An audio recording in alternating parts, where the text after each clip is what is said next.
Alors nous sommes ici pour un séminaire technique dans le cadre du projet européen Life Biodivom, donc qui est ciblé sur les connaissances nécessaires dans le cadre de la lutte contre les espèces exotiques envahissantes. Dans ce cadre-là, les différentes équipes du projet Life vont nous présenter leurs actions, les résultats qu'ils ont déjà acquis puisque le projet a 3 ans maintenant. Et l'idée, ça va être de pouvoir échanger aussi, puisqu'on a des experts extérieurs qui viennent ici, d'autres experts d'autres structures de la Réunion qui mettent aussi en place des actions de lutte contre les espèces exotiques envahissantes végétales et animales. Donc l'idée, ça va être que chacun puisse présenter ses résultats et puisse échanger afin de pouvoir améliorer les techniques et qu'on puisse avancer tous ensemble. Et aujourd'hui, c'est une nouvelle rencontre physique. Il était temps qu'on puisse avoir quelques rencontres physiques plutôt que des rencontres en visioconférence, et qui vont permettre à la fois d'échanger, de montrer ce qu'on a fait pendant les premières années de ce projet Biodivom, et puis de voir aussi ce qu'ont fait nos partenaires et nos collègues des autres départements outre-mer. Le projet Life Biodivom, c'est un projet ambitieux de 5 ans, qui a commencé en 2018 et jusqu'en 2023, qui a pour objectif de protéger des espèces menacées, en Guyane française, en Martinique, à Saint-Martin, à Mayotte et à La Réunion.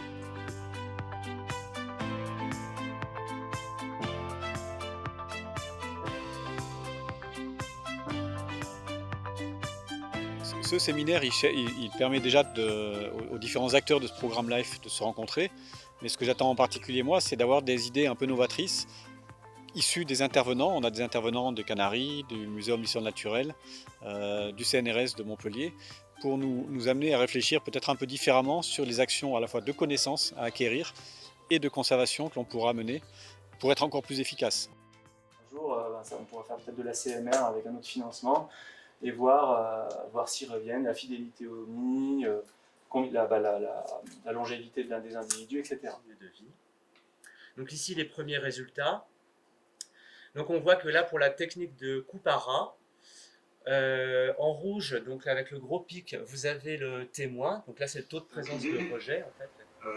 C'était plus là de vous faire de balayer, de faire une présentation un petit peu rapide de tout ce qui peut être abordé comme méthode pour acquérir des connaissances.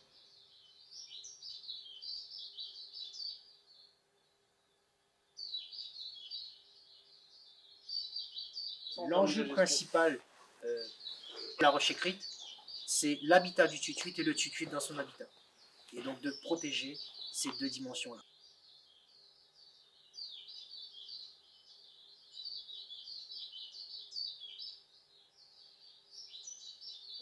Je dis juste qu'il faut faire très attention parce qu'en fait, on a notre propre vision, mais ce n'est pas forcément celle de la vision de la majorité.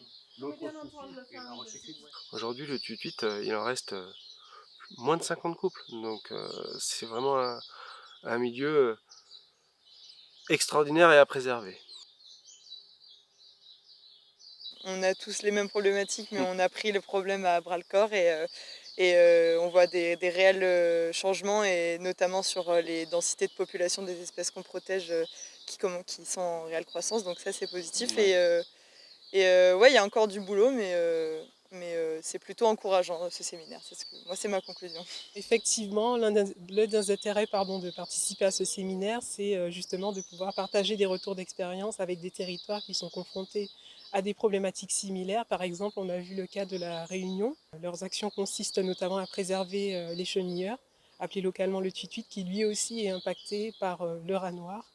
Donc voilà, l'idée c'est de pouvoir partager un peu nos méthodes de travail pour perfectionner nos protocoles de part et d'autre.